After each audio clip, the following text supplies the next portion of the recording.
হরে কৃষ্ণ বন্ধুরা, সবাই তোমরা কেমন আছো? নিশ্চয়ই খুব ভালো আছো। আমিও ভীষণ ভালো আছি।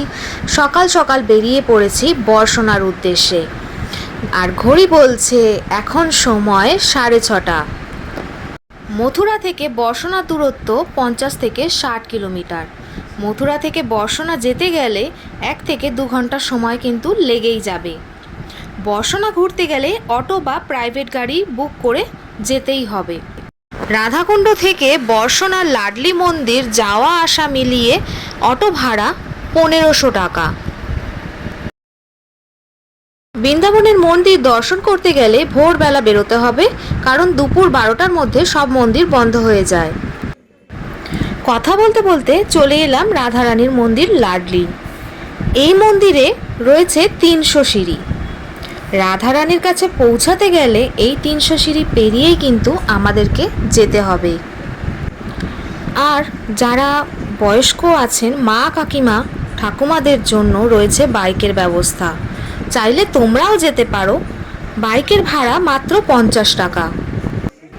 মন্দিরের বাইরে পুজো দেওয়ার জন্য সামগ্রী বিক্রি হচ্ছে, চাইলে তোমরা পুজোও দিতে পারো।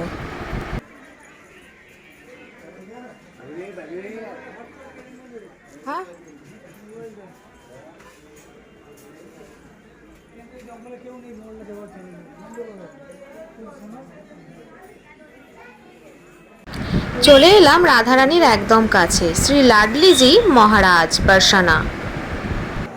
মথুরার মধ্যে বর্ষণা গ্রামে 250 ফুট উঁচু একটি পাহাড়ে এই মন্দির অবস্থিত।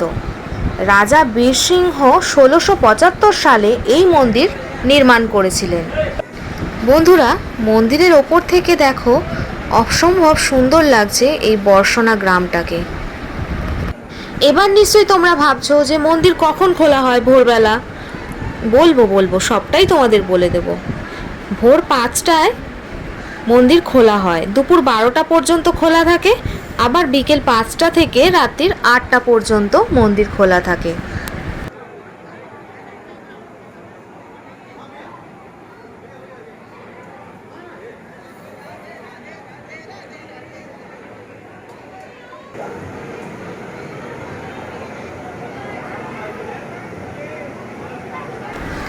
মন্দির তো আমি দর্শন করলাম, তোমরাও দর্শন করলে। এবার চলো রাধারানীর দর্শন করে আসি। আর রাধারানীর দর্শন পাওয়ার পর তোমরা একবার হরে কৃষ্ণ বলে দিও।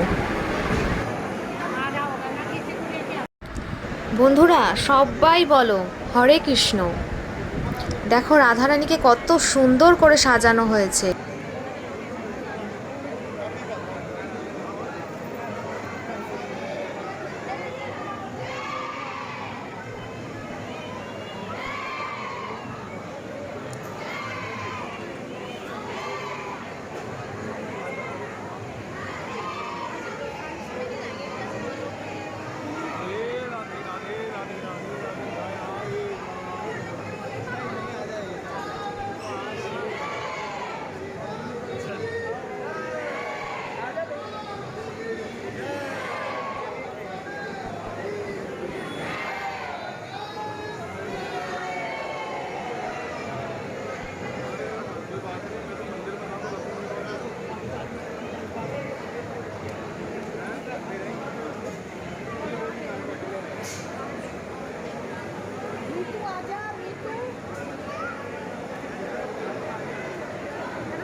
আজকের ভিডিওটা আমি এখানেই শেষ করছি। দেখা হচ্ছে খুব তাড়াতাড়ি আবার একটা নতুন ভিডিওর সঙ্গে।